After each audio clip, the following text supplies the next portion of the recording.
अशोक सुंदरी का स्थान है महाराज। उस जगह पर शहद का मुख, जो शहद आपने भिगोया है, उस शहद का मुख शंकर जी की ओर कर कर इसी चैत्र के महीने में, इन्हीं नवरात्रि में शंकर भगवान के उस अशोक सुंदरी की जगह पर शहद का भाग शिव जी की ओर रख दें।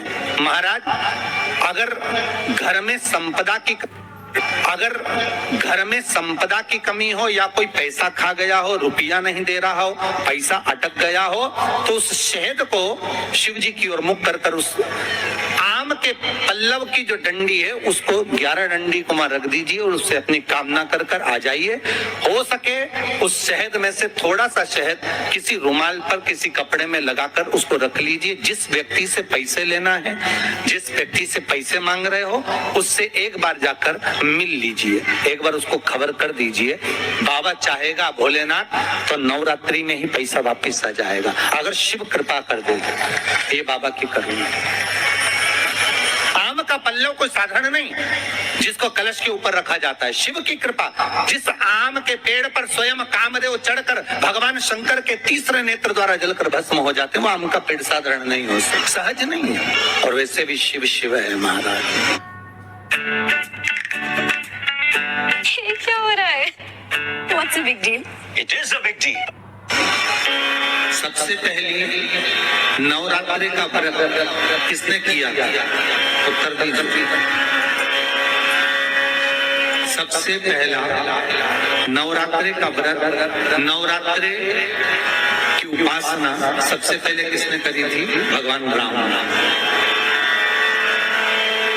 अश्विन के नवरात्रि में भगवान राम ने 9 दिन तक कलश की स्थापना कर लंकाधिपति रावण को मारने के लिए मां जगत जननी की आराधना की। भगवान राम ने मां जगत जननी की आराधना, मां जगदम्बा की आराधना।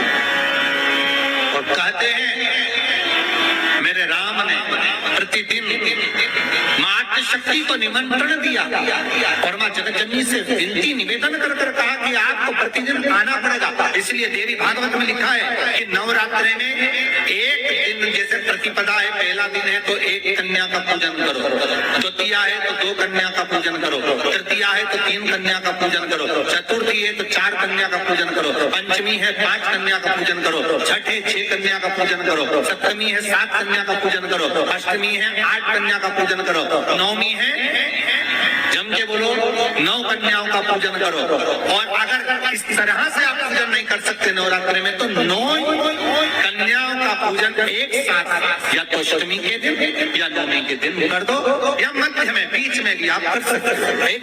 पर अगर आपकी कोई कामना है, आपकी कोई इच्छा है, मालूम पड़े, जैसे कई लोग कहते हैं कि हमारी इच्छा है, हमारी वो मकान में नीम के पेड़ के नीचे सारी विद्याएं, आद्य शक्तियां, सारी देवी उस नीम के पेड़ के नीचे विराजमान रहती हैं। उस कलश में एक बेलपत्र डालकर रात भर रखकर उस जल को पूरे घर में घुमाकर उस नीम के पेड़ के नीचे समर्पित कर दीजिए महाराज।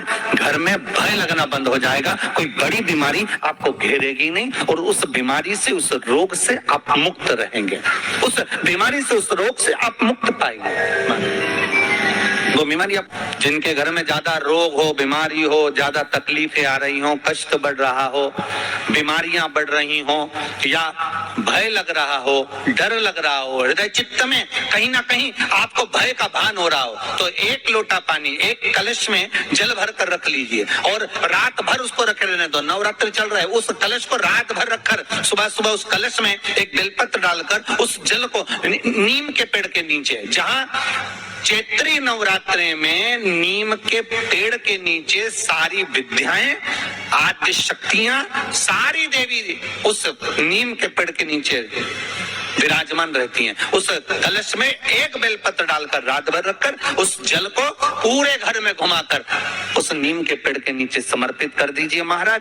घर में भय लगना बंद हो जाएगा, कोई बड़ी बीमारी आपको घेरेगी नहीं और उस बीमारी से, उस रोग से आप मुक्त रहेंगे, उस बीमारी से, उस रोग से आप मुक्त पाएंगे। वो बीमारी आपको घेर नहीं कर। कलश का महारानी जगदम्बा जगत धात्री दुर्गा भवानी अब की बार माता जी घोड़े पर आई है। तो घोड़े पर जो देवी जी आती है वो समृद्धि को देने वाली आती है, लक्ष्मी की वृद्धि करने वाली आती है। जैसी घोड़े की रफ्तार होती है उस रफ्तार से लक्ष्मी घर में आती है। तो ये मत सोचना कि कोरोना महामारी ने हमको नीचे गिरा दिया या कोरोना महामारी ने रोक दिया, कमाई के स्रोत रोक दिया, धन रोक दिया।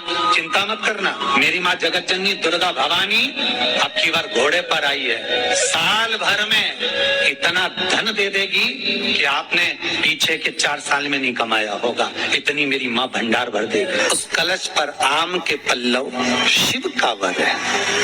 किसका वर है ये? शंकर का। 11 आम के जो पत्ते जिस डाली में लगे होते हैं वो डाली कोमल सी डाली, 11 टुकड़े महाराज एक कच्चे सूत से लपेटकर 11 बार उसका भाग, जब उसको लपेट लोगे इस तरह से इकट्ठा करके, आगे का जो भाग है 11 बार कच्चा सूत लपेटने के बाद जो भाग पीछे का आगे का कोई भी हो उसको शहद में डुबाकर शिव जी को समर्पित कर दो। किस जगह पर रखना है? अशोक सुंदरी वाली जगह। अशोक सुंदरी की जगह जानते हो आप लोग, पहले भी आपको बताया है, आज फिर आपको वर्णन कर दें। जैसे ये गोल जलाधारी है, ये शिवलिंग रखा है, ये 2 जहां से पानी बह रहा है बाबा के चरणारविंद, राइट में श्री गणेश जी का स्थान, लेफ्ट में कार्तिकेय का स्थान, बीच में अशोक सुंदरी की जगह। शंकर भगवान की 6 लड़कियां हैं। भगवान शंकर के 13 बच्चे, 13 बच्चों में से 6 लड़कियां, उस 6 लड़कियों में से एक लड़की का स्थान, भगवान शंकर की एक बेटी का स्थान, अशोक सुंदरी का स्थान सामने। पद्म पुराण में स्पष्ट किया ये स्थान अशोक सुंदरी का।